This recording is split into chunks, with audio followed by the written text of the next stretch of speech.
Olá, irmãos, queridos, amigos e minhas amigas. Bom dia, boa tarde ou boa noite, vai depender do momento em que você estiver participando ou compartilhando conosco desta conversa. Hoje, domingo 7 de maio de 2023. Como nos domingos anteriores, reservamos alguns minutos para conversarmos através desse vídeo em nosso momento de EBD, ou seja, de Escola Bíblica Dominical, da Igreja Presbiteriana de Botafogo, sobre temas que estamos estudando baseado no livro A Igreja é Essencial. Nós iniciamos esses estudos no mês de abril e já foram abordados alguns temas que constam neste livro, que serve de apoio para as nossas reflexões, para as nossas conversas. O tema de hoje está baseado no capítulo 6 deste livro e traz o seguinte título: A disciplina da igreja é realmente amorosa? A disciplina da igreja é realmente amorosa? O que você acha? Mas eu quero convidar você para orarmos ao Senhor, pedir a iluminação do Santo Espírito de Deus para nós que vamos estar aqui conversando, para você que vai estar ouvindo. Vamos orar. Senhor, nós te agradecemos por mais este momento de estarmos conversando assuntos concernentes à tua palavra para a nossa edificação, para o nosso crescimento espiritual. Pai bendito, que teu Espírito nos ajude, que teu Espírito fale aos nossos corações, segundo a tua vontade e o teu querer. Coloca em nós, ó Deus, a percepção daquilo que tu nos quer falar através da tua palavra, em nome de Jesus. Amém. Muito bem. Assim como falar ou pregar sobre dízimo na igreja, que é uma dificuldade que a gente sempre tem, principalmente nas igrejas mais conservadoras, né? E às vezes isso parece até um tabu, falar de dinheiro, né? Ficar comentando sobre dinheiro e tal. Isso já foi dito até em algumas aulas anterior a essa. E falar de disciplina ou correção na igreja também assustam as pessoas. E me parece que há uma dificuldade de se poder falar sobre esse tema. Mas eu quero destacar aqui que a disciplina na igreja é, de fato, uma parte essencial no discipulado do cristão. Veja, essas palavras discípulo e disciplina são palavras relacionadas entre si, ou seja, tanto a instrução quanto a correção são necessárias para o crescimento do ser humano, não é verdade? Por exemplo, qual seria um aluno, ou qual seria o crescimento de um aluno cujo professor explicasse a matéria, ensinasse a matéria, mas não corrigisse os erros, os desvios que eventualmente o aluno não tenha aprendido e esteja caminhando numa trajetória que não é a trajetória que deveria caminhar. E a correção é necessária visando colocá-lo na trajetória correta. Caso contrário, continuará na ignorância. Então, quando se fala de correção e quando se fala de disciplina, a gente não pode pensar sempre no lado ruim do processo, mas naquilo que efetivamente pode trazer para crescimento do ser humano.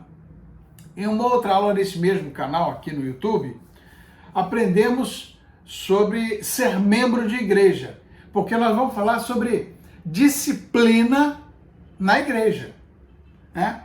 E nessa aula a gente aprendeu que ser membro de igreja envolve declarar, afirmar, publicar uma profissão de fé.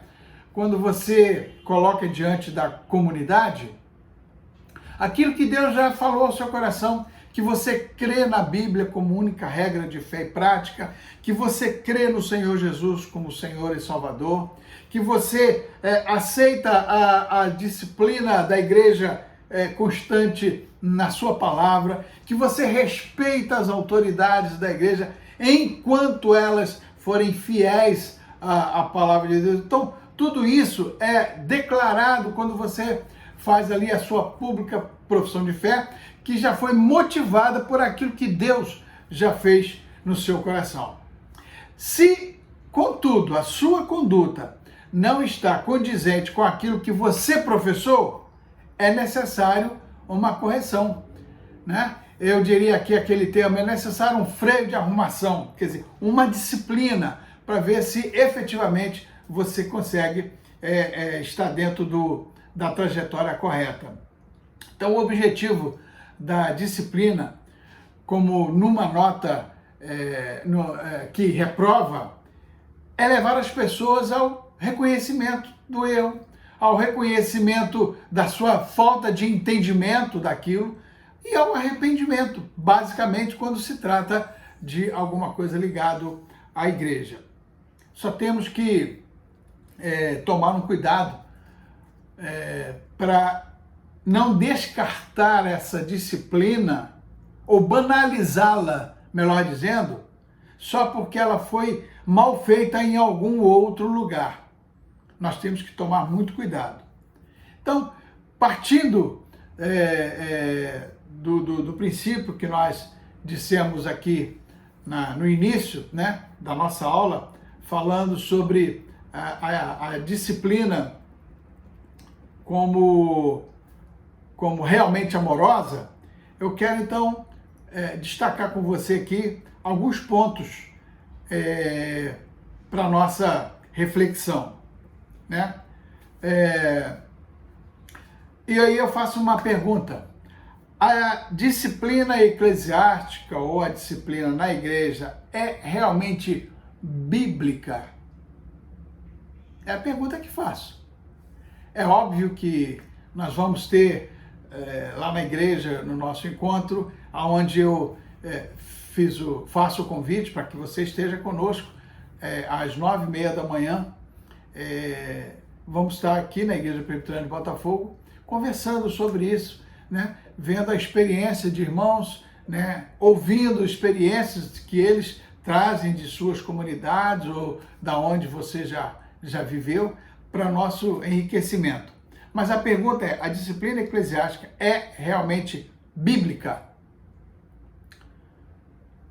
A resposta é óbvia, né? É lógico que é sim, porque nós estamos falando de disciplina na igreja. E aí eu quero destacar aqui dois textos. O primeiro texto é em Mateus capítulo 18, do verso 10 ao verso 4, que ao longo desse capítulo tem várias situações que são abordadas ali pelo Senhor. Mas o verso 10 ao verso 14, melhor dizendo, é a parábola da ovelha perdida, que você deve conhecer bem, né? Cujo propósito primeiro desse pastor de ovelhas era buscar e restaurar aquela ovelha que havia se perdido, que havia se distanciado das demais. E o texto diz lá que é muito claro: o pastor deixou as 99 sem ficar sendo cuidado por ele e foi em busca daquela única que havia se perdido, com o objetivo de buscá-la e de restaurá-la. É óbvio que, caso haja resistência em reconhecer o erro, e aí agora falo de cada um de nós, como membro da igreja, como ovelha do pastor maior, que é Jesus Cristo, caso haja resistência em reconhecer o erro e não se arrepender, não querer voltar para a trajetória que você professou, que você diz acreditar, e não se arrepender, o próprio Mestre, o Senhor Jesus, orienta como proceder. Então nós já estamos falando de disciplina à luz da Bíblia, à luz da palavra de Deus. E lá em Mateus capítulo 18, versos 15 a 17, eu quero ler aqui com você para como a primeira orientação do Senhor Jesus, ou a primeira orientação bíblica sobre essa questão. Diz o texto: se teu irmão pecar contra ti, vai arguí-lo entre ti e ele só. Se ele te ouvir, ganhaste teu irmão. Se, porém, não te ouvir, toma ainda contigo uma ou duas pessoas, para que pelo depoimento de 2 ou 3 testemunhas, toda a palavra se estabeleça. E se ele não os entender, dize-o à igreja, à comunidade. E se recusar a ouvir também a igreja, considera-o como gentil e publicano. Esse é o texto de Mateus, capítulo 18, verso 15 a 17, que o evangelista nos traz aqui como palavras do próprio Senhor. Além disso, o exemplo claro vivido pelo apóstolo Paulo com a igreja de Corinto, que é um outro texto que podemos destacar e que se encaixa muito bem naquilo que nós queremos falar com você nesta manhã.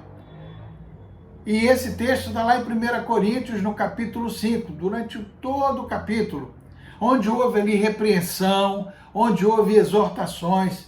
E esta passagem, ela nos ajuda a ver o propósito da disciplina. E é isso que nós queremos ver. Veja que nós estamos passando aqui, dando aqui uma visão geral desse tema, né? É óbvio que na igreja, com o tempo maior, nós teremos condição, até porque a interação dos irmãos nos ajuda a conversar um pouco mais sobre esse tema. Mas esse texto de 1 Coríntios, no capítulo 5, tem várias situações aqui que nos ajuda a ver o propósito da disciplina, o propósito da correção. Primeiro, está aqui, você vê no versículo 2, ele diz que a disciplina, ela expõe o erro, ela expõe o pecado, que como um câncer, essa doença desgraçada, né, adora se disfarçar, muitas das vezes dizendo que é coisa simples, que não é nada, que é assim mesmo e por aí vai. Esse é o primeiro ponto que a gente aprende com esse texto de 1 Coríntios capítulo 5. O segundo ponto que a gente poderia destacar aqui é que a disciplina, a correção, ela avisa, ela informa, ela dá indícios sobre um julgamento maior que há de vir. Está lá no versículo 5. Você pode ler depois e conferir isto. Assim como no terceiro ponto, dizendo que com isso a disciplina, ela resgata.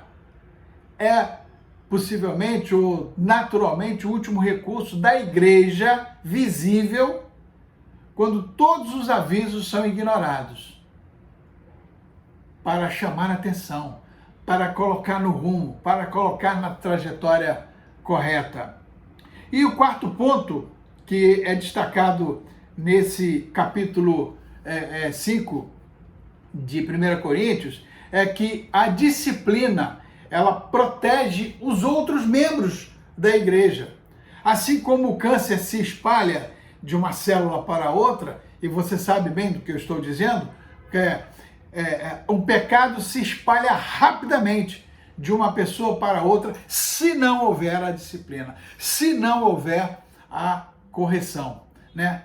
É a famosa metástase, onde a igreja precisa estar atenta e cuidadosa em relação a este processo.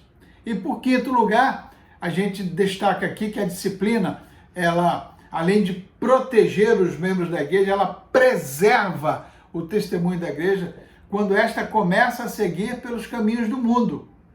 E aí você vê lá no primeiro versículo deste capítulo, como Paulo escreve à igreja de Corinto tudo aquilo que já estava acontecendo no seio da igreja. Afinal, as igrejas devem ser sal e luz. Isso foi uma das primeiras coisas que nós apresentamos aqui quando iniciamos os estudos, lá no início do mês de abril, né? Quando a gente estudou lá sobre o que é igreja. E nós falamos muito sobre sal e luz. Sal que dá sabor, sal que tempera, sal que preserva, sal que evita a deterioração.